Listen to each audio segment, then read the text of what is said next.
Residents and workers from 49 buildings near the site of an early morning steam pipe explosion in Manhattan were evacuated, many for at least 2 days, on Thursday after lung-damaging asbestos was found on debris from the blast, officials said.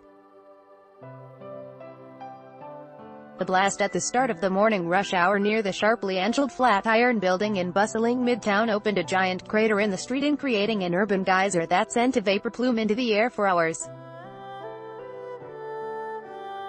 Sponsored the asbestos discovery raised concerns that the substance, which had encased the 86-year-old ruptured pipe, may have spread to the street, buildings and ventilation systems, all of which would need to be decontaminated, Mayor Bill de Blasio said.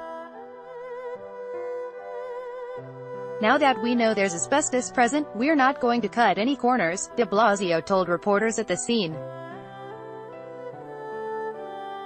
"We're going to be thorough." Street closings and the evacuations of 28 buildings in the hot zone near the explosion at 5th Avenue and West 21st Street will probably last until the weekend while crews decontaminate the area, de Blasio said. Some of the 49 buildings on the outer fringe of the explosion area may be reopened by Thursday evening, he said. "People will not be let back into their apartments until we have cleared their building," the mayor said. About 500 people from nearly 250 residential units were displaced by the evacuation order, according to the city's emergency management department. Authorities said only minor injuries resulted from the explosion of the steam pipe, which was installed in 1932. New York Governor Andrew Cuomo said he was directing the state's Department of Public Service to conduct a full investigation into the cause of the explosion and determine whether any utility activities contributed to it. Dr.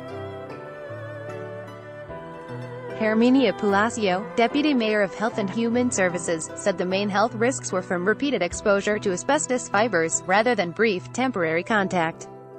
Officials urged anyone who may be contaminated to shower and remove their clothes, bathe them and bring them to Consolidated Edison Inc., the power company that maintains the steam line.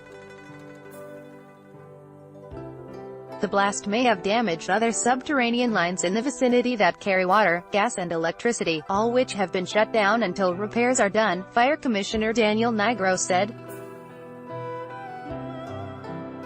The steam pipes are part of a 136-year-old system that ConnEd said is the nation's largest steam network, stretching from the southern tip of Manhattan to 96th Street.